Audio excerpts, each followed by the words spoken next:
Dans une victoire surprenante et décisive, Donald Trump a remporté la présidence des États-Unis en obtenant au moins 270 votes électoraux. Le triomphe de Trump dans des États clés, tels que la Pennsylvanie, la Caroline du Nord et la Géorgie, constitue un revers majeur pour le Parti démocrate, qui espérait que la vice-présidente, Kamala Harris, reproduirait les succès de Joe Biden en 2020 dans ces régions. Cette élection a également vu Trump prendre la tête dans le vote populaire, un exploit qu'aucun candidat républicain n'a réussi depuis 2 décennies. Avant d'explorer les raisons de la défaite de Kamala Harris dans cette élection, et d'analyser les erreurs stratégiques qui ont contribué à cet échec inattendu, il est crucial d'examiner les implications de la victoire de Trump à l'échelle mondiale, en particulier pour l'Afrique. Le retour de Trump à la Maison-Blanche pourrait annoncer des changements dans les relations États-Unis-Afrique, modifiant potentiellement les liens diplomatiques, les politiques commerciales et l'aide au développement. Pour mieux comprendre ce que ce changement pourrait signifier pour l'avenir de l'Afrique, nous nous tournons vers une analyse perspicace du professeur P.L.O. Lumumba. Son point de vue offre un contexte précieux pour évaluer comment cette nouvelle administration pourrait aborder l'Afrique et à quoi les nations africaines peuvent s'attendre dans les années à venir. Trump, rappelons-le, était déjà président. Certains, aux États-Unis, soutiennent qu'il entretenait de bons rapports avec le président Poutine de Russie, ce qui pourrait potentiellement aider à résoudre le conflit en Europe entre la Russie et l'Ukraine. On se souvient qu'à l'époque où Trump était président, il avait tenu des propos très fermes à l'égard de l'OTAN, exigeant qu'elle prenne en charge une plus grande partie des dépenses. Je suis d'avis, bien que cela soit sujet à caution, qu'une présidence Trump pourrait être celle qui accélérait la fin des conflits. C'est mon opinion personnelle. Cependant, il est plus facile de dire cela que de le faire, et il faut être prudent avant de faire de telles affirmations.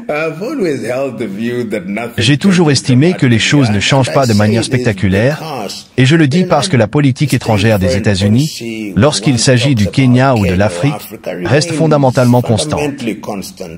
Mais certains observateurs, dont je fais partie, notent qu'en période de présidence républicaine, les États-Unis semblent soutenir beaucoup plus de programmes qu'en période de présidence démocrate, qui sont davantage marqués par des discours que par des actions concrètes.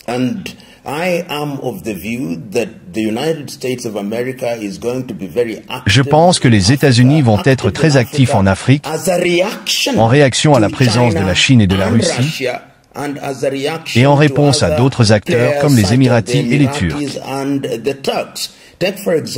Prenons par exemple un domaine spécifique. Le programme de la nouvelle route de la soie mené par les Chinois. Les Américains réagissent déjà avec ce qu'ils appellent le corridor de Lobito, un projet de chemin de fer reliant Lobito en Angola, à la Zambie et à la République démocratique du Congo, dans le but d'extraire des minerais. Bien sûr, ils réagiront également à la présence de la Russie dans la région du Sahel et à la Chine, devenue l'un des partenaires majeurs de nombreux pays africains. Ainsi, on verra une fois encore l'Afrique redevenir un théâtre de rivalité entre puissances, et ces puissances sont notamment les États-Unis d'Amérique, bien sûr. On voit même la France, et il ne m'échappe pas que les Français ont récemment annoncé une réunion de la francophonie en 2026 au Kenya. C'est à n'y rien comprendre. Je ne sais pas pourquoi ils devraient faire cela. Le Kenya n'est pas francophone. On voit également les Britanniques, aussi par le biais du Commonwealth, sont devenus beaucoup plus agressifs. Les Turcs sont également agressifs. Les Émiratis sont également agressifs. Les Chinois, quant à eux, sont un peu plus subtils. Ils ne font pas autant de bruit que les autres, mais on les voit présents dans divers domaines. Ainsi, nous allons assister à une période où les États-Unis d'Amérique, se sentant perdre leur emprise, deviendront très actifs sur le continent africain.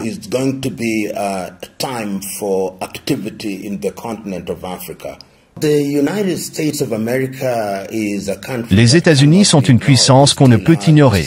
Ils possèdent encore la deuxième plus forte économie au monde. C'est une hégémonie militaire. C'est une nation forte économiquement. Et la réalité de ce monde est que la loi de la jungle persiste. C'est la survie du plus fort, la mort du moins adapté, et en vérité, le pouvoir jaillit toujours du canon d'un fusil.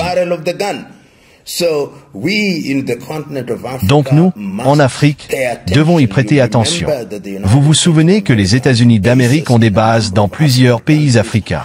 À l'avenir, nous devrons définir, en particulier en Afrique, nous devrons définir la manière dont nous allons engager des relations avec les États-Unis d'Amérique. À mon avis, une Afrique forte pourra s'engager de manière créative et symbiotique. Une Afrique faible sera manipulée par les États-Unis d'Amérique, quel que soit le président de ce pays après le 5 novembre, et bien sûr après l'inauguration en janvier 2025.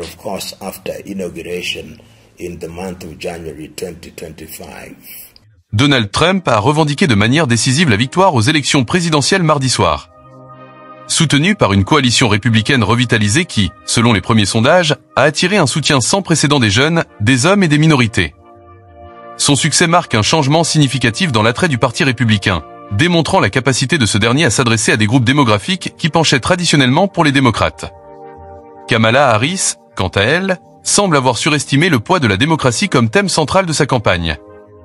En privilégiant la rhétorique antidémocratique de Trump dans ses messages, elle aurait mal estimé les priorités immédiates des électeurs, les sondages montrant que l'économie et l'immigration étaient plus préoccupants que les valeurs démocratiques.